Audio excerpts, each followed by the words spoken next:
तो अगर आप किसी भी क्लास के स्टूडेंट हैं या फिर आप टीचर हैं या तैयारी कर रहे हैं आप टीईटी एग्ज़ाम की, तो ये वीडियो आपके लिए काफ़ी इम्पोर्टेंट होने वाली है।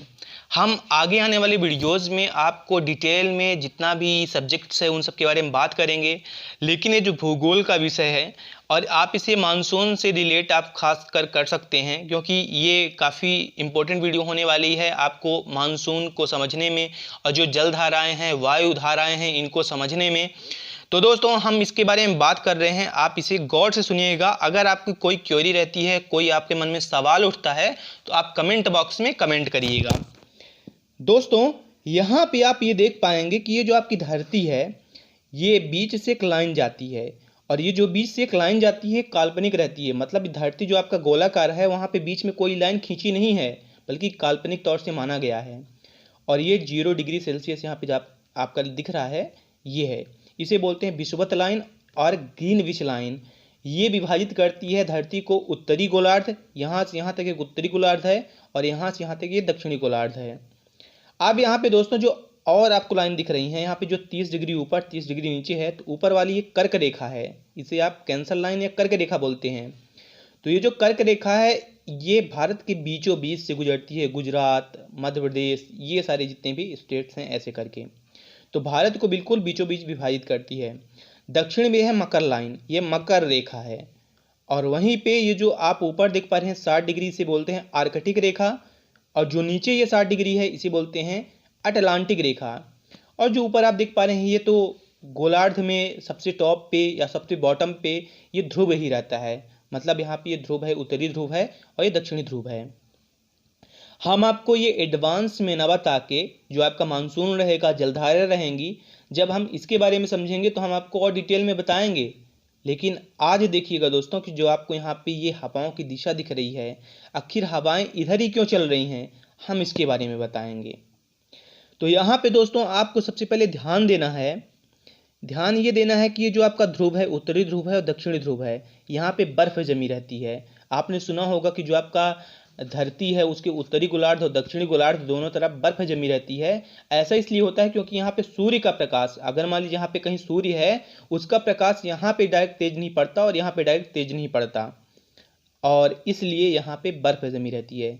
जबकि अगर आप पढ़ेंगे जो उत्तरायण सूर्य रहता है, दक्षिणायन सूर्य रहता है, इसके बारे में हम आपको बाद में बताएंगे। तो वहाँ पे क्या रहता है ना कि सूर्य का डायरेक्ट प्रकाश कभी कभार कैंसर पे आता है, विषुवत पे सबसे ज़्यादा रहता है, और फिर मकर पे आता है। मतलब ये सारी साइकिल चलती रहती है। तो जो सबसे ज़्यादा सूर्य का प्रकाश है या फिर सबसे ज़्यादा जो ताप रहता है सूर्य का, वो इस क्षेत्र में रहता है 30 डिग्री से 30 डिग्री टॉप टू बॉटम। तो मतलब ये जो क्षेत्र है ये आपका गर्म क्षेत्र रहेगा। तो अब आप दोस्तों अगर आपके पास कोई मैप है, आप वो मैप उठा के देख लीजिए कि जो कर्क रेखा से मकर रेखा के बीच में जितने भी देश आते हैं, कोई भी देश रहे, वहाँ पे गर्मी ज़्यादा पड़ती है। लेकिन ये गर्मी प्रभावित होती है ऊंचाई से। अगर आप ऊंचे ऊंचे क्षेत्र पे जाते जाएंगे तो वहाँ पे ठंडक बढ़ती जाएगी। यही कारण है कि अगर मान लीजिए कहीं इधर कोई क्षेत्र है, अगर वो ऊंचाई बहुत ही ज़्यादा है तो वहाँ पे ठंडक आ जाएगी, ऐसा स्वाभाविक रहता है। लेकिन जनरली अगर आप देखेंगे तो अफ्रीकन ज़्यादा कंट्रीज़ हैं और भी देश हैं, तो वहाँ पे जैसे यहाँ पे श्रीलंका यहाँ पे आ जाता है, तो यहाँ पे गर्मी ज़्यादा रहती है। अब दोस्तों यहाँ पे अब हम सबसे पहले बात कर लेते हैं कि जो हवाओं की दिशा है आखिर ये ऐसी क्यों है। तो देखिए दोस्तों सबसे ज़्यादा जो गर्मी रहेगी वो ग्रीनविच लाइन पे यहाँ पे सबसे ज़्यादा रहती है। जो सूर्य का ताप रहता है वो डायरेक्ट यहाँ पे ज़्यादा पड़ता है, जो बीचों बीच वाला भाग है। तो आपको पता होगा कि जहाँ पे हवा का घनत्व या फिर जहाँ पे ठंडी जगह रहेगी, जैसे मान लीजिए बर्फीली जगह है, ये बर्फीली जगह है, तो यहाँ पे हवा का जो घनत्व रहेगा वो ज़्यादा रहेगा। जैसे आप देखे होंगे कि अगर आप कहीं पे पानी को उबालते हैं तो वो गर्म होकर वाष्प बन के उड़ने लगता है। तो अगर कहीं पे गर्म इलाका है, यहाँ पे अगर मान लीजिए गर्म जगह है, तो यहाँ की जो हवाएं हैं वो वाष्प बन के उड़ने लगेंगी। तो यहाँ पे जो हवा का घनत्व है वो काफ़ी कम हो जाएगा, तो यहाँ पे हवाएं काफ़ी कम रहेंगी। तो इस जगह को भरने के लिए जो हवाएं हैं वो इधर से आएंगी, क्योंकि ये जो 30 डिग्री इधर की ये जो पट्टी है, अगर आप इसे मैप में अच्छे से बाद में देखेंगे, हम बात करेंगे, तो ये ठंडी जगह रहती है। तो ये अगर ठंडी जगह है तो यहाँ से इस गर्म जगह को भरने के लिए हवाएं इधर से इधर चलती हैं, और सेम टू सेम ऐसा होता है कि जो मकर रेखा है उधर भी ये ठंडी जगह इधर आ जाती है, और ये जो जगह है ये गर्म जगह है। तो यहाँ से जो ठंडी जगह है तो यहाँ पे वायु का घनत्व तो ज़्यादा है, तो घनत्व ज़्यादा से कम घनत्व की ओर ऐसे हवाएं चलती हैं। लेकिन ये जो हवा की दिशा है ये आप देखेंगे कि ये पश्चिम दक्षिण है, इधर आप पश्चिम उत्तर है। तो आखिर हवाओं की दिशा इधर विपरीत क्यों है? तो इसे बोलते हैं विक्षोभ। जब ये धरती, क्योंकि धरती ऐसे रुकी सी नहीं है, धरती ऐसे घूम रही है, रोटेट कर रही है पश्चिम से पूर्व की तरफ।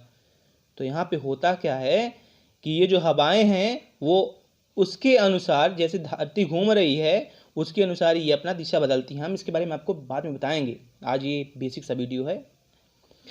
सेम इसी तरह से दोस्तों, अगर ये हवाएं पछुआ जो हवाएं हैं, अब ये जो व्यापारिक पबनी है, इसका व्यापारिक इसलिए नाम हुआ है क्योंकि व्यापार में ज़्यादा यूज होती थी और इन्हीं दिशा की तरफ। जैसे मान लीजिए किसी को इधर आना है तो व्यापार में इस दिशा में गति करने में उसे काफ़ी आसानी होती थी। सेम सेम ऐसा इधर होता था। तो ये काफ़ी बड़ा रोल प्ले करती है और इसीलिए इसको व्यापारिक पबनी बोला जाता है। इसी तरह से जो इसका कॉन्सेप्ट है, तो यहाँ पे जो पछुआ पबनी है उसका भी कॉन्सेप्ट ऐसा है कि यहाँ पे जो उत्तरी ध्रुव जो है तो यहाँ से ठंडी हवाएं हैं और कंपैरेटिवली यहाँ पे ये गर्म हवाएं हैं जो 60 डिग्री पे है, तो इधर चलेंगी। और जब इधर चलेंगी और यहाँ पे आप देखेंगे कि इधर जो है इधर ठंडी है और इधर ये गर्म है, तो इधर से इधर चलेगी, इधर से इधर हवा चलेगी। तो मतलब आपको ध्यान देना है कि एक विषुवत इधर गर्म हो गई है और एक 60 डिग्री गर्म हो गई है। तो जो 30 से हवाएं हैं वो विषुवत की तरफ आएंगी मकर से, और मकर से ऊपर जाएंगी आर्कटिक तरफ से, और जो ध्रुव है उससे ये डाउन तरफ आएंगी। तो आपको एक जनरली ध्यान देना है। दोस्तों ये वीडियो काफ़ी लंबी हो रही है इसलिए हम आपको यहीं पे रोक रहे हैं। अगर आपको फिर भी कोई दिक्कत जाए आप हमसे आस्क करिएगा, आप हमसे पूछिएगा, और हम इसके बारे में डिटेल में और वीडियोज़ लाएँगे और हम कोशिश करेंगे कि आपकी हर एक क्वेरी को हम समझा पाएँ, समाधान उसका कर पाएँ। दोस्तों इसके अलावा जो जल धाराएँ हैं, तो जैसा आपकी हवा की यहाँ पे दिशा आप देख पा रहे हैं, और जो भी क्षेत्र आप देख पा रहे हैं कि यहाँ पे जो गर्म है, कौन सी ठंडी क्षेत्र है और किधर से इसकी दिशा चल रही है, उसी दिशा में जल धाराएँ भी चलती हैं। और जो भारत में मानसून है, यहाँ पे मानसून इधर से इधर जैसे ऐसे आता है, ये कैसे आता है, ये सारी की सारी बातें हम आपको डिटेल में समझाएंगे। तो आप हमारे साथ बने रहिएगा। थैंक्स लॉट दोस्तों।